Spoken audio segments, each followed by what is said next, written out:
I was out having dinner at an Italian restaurant, and the server comes up with a little grater and starts putting cheese on top of my ravioli at my request and looks at me and says, "Say when." Interesting. I got curious when that became part of the idioms, part of the language in America, so I looked it up.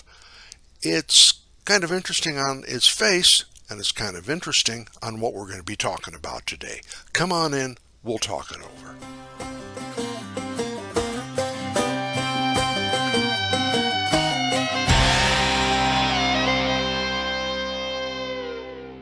Well, hi everybody. I'm Bill Bateman, part of the team here at Refuse to be a Victim Personal Protection Training. And this is the 18th of September, part of our National Preparedness Month programming, and I'm really happy to be here. Today's going to be a little different. I got a couple of things that kind of really bothered me, and I need to get off my chest. And don't worry, I don't have the soapbox out. It all ties in nicely to surviving beyond the bug out bag. Yeah, you got your cool running shoes for running for your life, but what else can we do? This ties into it. What got me thinking about it is the server saying, "Say when." Say when what? Say when got popular in the late 1800s, and by 1899 it was common when someone was pouring you a beverage or shaking some cheese on your food. Say when means say when to stop. It's just an idiom. All right, well, say when is kind of appropriate for some other things because survival beyond the bug out bag is just that. Yes, you've got your cool shoes, you've got your water bottle, you can start a fire, you've got all of those good things, and every one of those is important. But there are things beyond the bug out bag I want to focus on and bring to your attention. Before I do that, I want to remind you we do still have our concealed carry class. The next one's coming up on October the 14th, and you are invited. We do have space in that class. We are also putting together a non-ballistic self-defense course. Originally, it was part of the women's training program, but it has become so popular, we're breaking it out as a standalone class. We'll have more information on that posted on the website very soon, and as a result of a lot of requests, our advanced tactical training classes are now going to be starting up. I will again have more news as soon as we lock that down. So if you're looking at getting some training, you've come to the right spot. But let's look at the world news. Let's look at what's going on all around the globe and what that means to us about our own survival right here at home. There's a terrible flood in Libya. I don't know how you didn't hear about it, but if you did not know, over 11,300 people are dead and over 10,000 are missing. Now, to put that in some sort of perspective, that is the entire population of Talent and Phoenix combined. Gone, just like that. Now, Morocco had a 6.3 earthquake. Their death toll is very close to 3,000 persons and continues to rise, and they've reached that point where trying to pull survivors from the wreckage may not be realistic because of the amount of time. They're still trying, but they're not very optimistic. Well, we can't really get too upset at national or natural disasters, but is there a common thread? Can we get mad at natural disasters? No. We can't. An earthquake is an earthquake. A flash flood is a flash flood. But really, we've had 20 years warning that this stuff was going to happen, that we're going to see an increase in heavy rains and flooding. And if you add this to the unattended repairs, neglected maintenance, lax building codes, and shoddy inspections, you have a recipe for disaster. And that's exactly what we saw here. There's a lot of corruption. There's a lot of blame shifting in any incident of this time. People in Morocco are very upset that they couldn't get equipment to them to help them. They didn't have enough equipment. They didn't have staff. They didn't have training. In Libya, they actually turned down aid initially because the communications were so poor. This is terrible. And it's not just overseas. Folks like to say, oh, yeah, look at over there. In Florida, remember those condos that fell down 4 years ago? Yep, 4 years, and they still have 40 possible reasons that building came down. Now, it's alleged that 50% of the building inspections were just sort of waved off, that there was corruption, that there were payoffs. 98 people were killed. I don't think it matters to them which of those allegations are true or if they are true at all. Nobody wants to be in the crosshairs of all of those angry families. But again, blame shifting, finger pointing, and inaction. So let's look at how this kind of ties in. Difficulty in rescue efforts, lack of planning, lack of materials, lack of support and supplies. Let's look here in the United States, the Camp Fire, Concow and the town of Paradise, 85 people, worst fire in California history. Maui is still sorting it out. And again, those same common themes. Communication, water got cut off allegedly. That's unbelievable. And the big situation of knowing that those problems have existed. They had an earlier fire 4 years ago, and the problems were not corrected.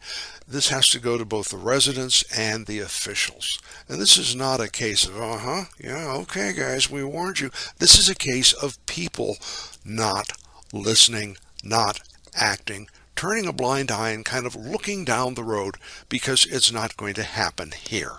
Not again. Well, that's the human factor, and we talked about milling in one of our early podcasts a couple weeks ago. This is reported in the Rogue Valley Times. The sheriff's department was very concerned. They would come in and knock on the door and tell people, hey, you got to go, and head to the next house. And as they're leaving the area, the first people they talk to are kind of milling around in the driveway, wringing their hands. They look like little minions, and it's not funny. It's not funny at all, but they're just kind of walking around and, well, no, what should we do? They don't want to leave. They can't believe it's going to happen. They can't believe it's happening to them, or they're not just willing to trust authority. This is not going to end well, ladies and gentlemen. Let's take a specific example. Let's look in the great city of New York. New York has always had a rat problem. Since shortly after it was founded, the rats came over on the ship, moved into New York, and it's been that way for hundreds of years. It's gotten really bad lately, and I read an article in The Guardian. The Guardian's a newspaper I subscribe to, and it says, New York City rat problem, vigilantes with dogs. Yep. New York has a rat czar. They spend millions, I want to say $28 million a year on rat eradication. They put out bait, they put out poison, they put out sticky traps, they pump CO2 into the rat nests to freeze them. They do everything they can to kill them. People has finally said enough. And I've heard this before, and now it made international news. A group of people with dogs, specifically rat terriers, and that is a breed of dogs. Many terriers are ratters. You put quotations around it, because in the old country, that's what they did. They take these little terriers who like to dig, like to grab, and the dogs don't eat the rats. That would kill them and make them sick. Shake them, snap their little rat necks, and then bring them back to their owners, much like a cat will bring a mouse to you to show you what a good job it did. The dogs are well cared for. They're given shots. They are given first aid if they happen to get bitten. It seems like it's better than freezing a rat to death or partially freezing. It seems a little more humane because, boom, it's over. Now, if you don't remember, there was a little thing called the bubonic plague that wiped out a good part of Europe way back in the day, for those history impaired out there. Yeah, the plague was caused by what? That's right, by rats. So rats on my list are way, way low on the things I worry about. However, PETA filed protests. They're trying to get these guys who are killing the rats arrested because, and I'm quoting PETA here, rats are simply trying to eke out an existence like other New Yorkers, and setting the dogs on them is depraved and illegal. Close quotes. I've got about 15 or 20 jokes on New Yorkers eking out an existence and rats, but I'm not going to I'm not going there. I am going to the fact that the New Yorkers themselves have to take a big share of responsibility.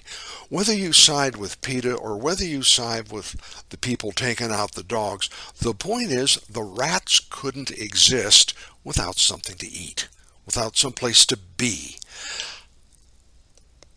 The ratters going out in the article described climbing over literal mountains of garbage and trash in people's yards, in the alleys. And this is what the rats eat. This is what the rats use as shelter to survival.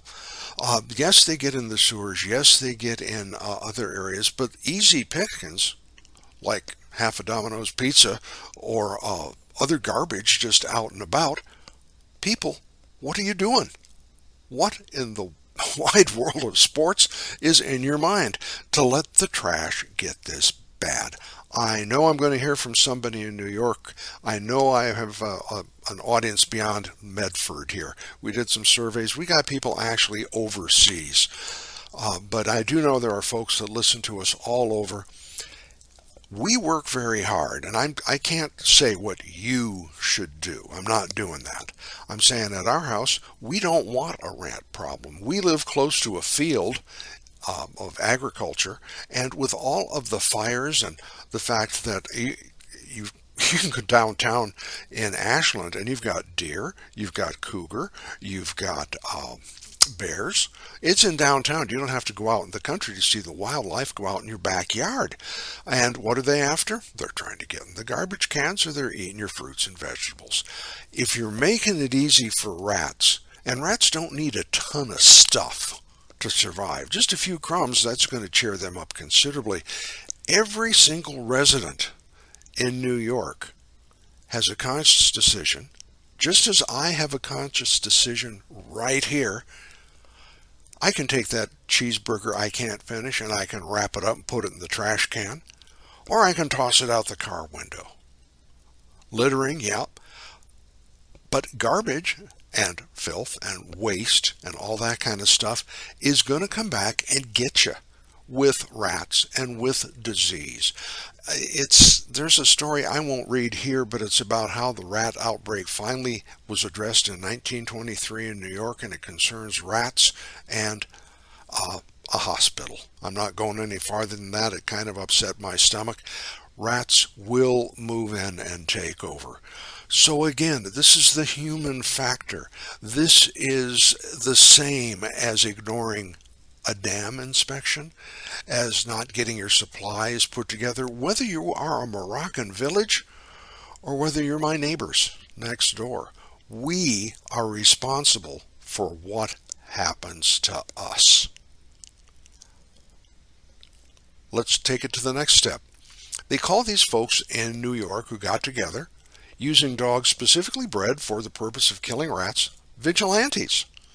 Well, vigilantes are, and it's a noun, I looked it up, a member of a self-appointed group of citizens who undertake law enforcement in their community without legal authority, typically because, and here's the important part, the legal agencies are thought to be inadequate. The legal agencies are thought to be inadequate. Do they have a major rat problem? Yeah. Did the dam fall down? Yeah. Who's the most famous vigilante we can think of? Think a minute on that one. Do we get in the way of our own efforts? You give up on the famous vigilante? Batman. Batman is a vigilante, in case you never really thought about it. Yep, he's taken matters into his own hands without legal authority. Well, we often get in our own way on dealing with things like dam inspection. We don't want to spend the money. We don't want to get someone in trouble, putting the air quotes. And then there are a lot of conspiracy theories. Now, I'm going to say right now, I do personally believe there are things that we are being lied to about. Absolutely. And I think the reason they're doing that is for our own good. Really.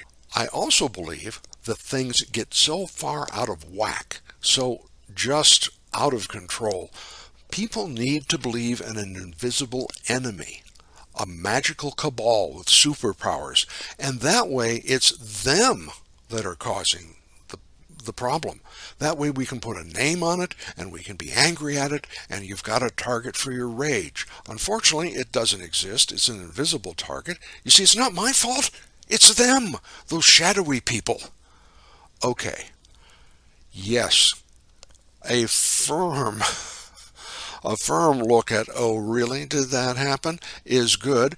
Yes, I believe there's some shenanigans out there, but as far as some of this stuff like you read in the Nicolas Cage, that movie with Nicolas Cage about the Constitution, and under the Louvre in Paris, the big dome, you're kind of getting out into the movie of the week category. We've turned too much inward. Each of us, and I include myself in this, please understand, I'm not sitting here shaking my finger at you. We're not willing to look at the things that need to happen. We just want to respond to those hot button topics that are easy to get angry about, and the point on that, they're not going to change. Give me an example, Bill. Sure, how about the education crisis? Since I started school over 50, 60 years ago, we've been hearing about the crisis in education. The curriculum is terrible. Teachers are quitting. We don't have funding for schools. Schools are falling down. 50 years. Haven't seen a whole lot of progress. Oh, let's take another favorite. The Electoral College. Yeah, Electoral College, we've been going on about that for 20 years. We every year raise millions of dollars to correct the problems in the Electoral College. Does it happen? Nope. Do we have a tyranny of the minority? I think we kind of might. Look at the mess in Washington with the debt ceiling. The debt crisis used to happen every couple of years. Now it's almost every couple of months. I'm worried. I'm saying when to stop, because Washington has turned into a retirement home that's been taken over by junior age kids, grandchildren visiting on visiting day to come see grandma. Well, the things we all need are not happening because special interests and special core base groups, and before you get angry at me, both sides are doing this. We're seeing both sides pandering to a base. They're monopolizing the time, they're monopolizing the funding, and I think it's time that I say when. What you want to do is up to you, but it's time to say when on the hard questions and start making the hard choices, because rains are going to keep coming, earthquakes are going to keep happening, and you and I, are our own first responders.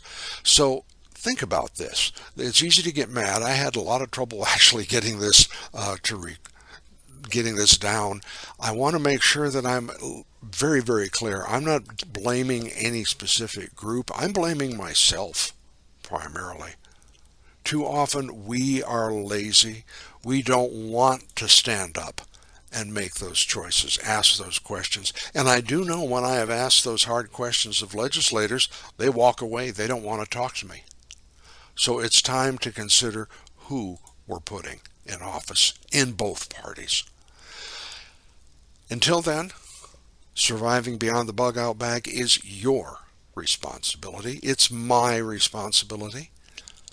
I'm storing up. I hope you're storing up. I hope you're planning. I hope you're making conscious decisions for long term. I do know electrical power is something that you're going to really need. And next week we're going to come back and we're going to take a look at that.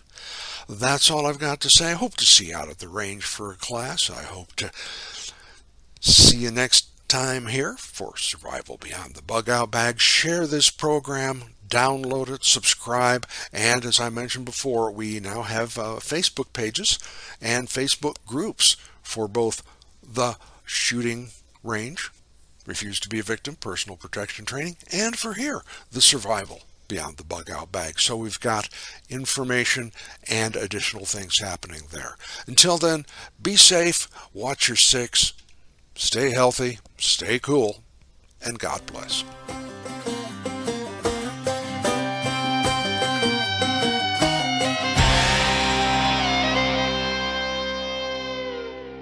The preceding program was a retired guy production.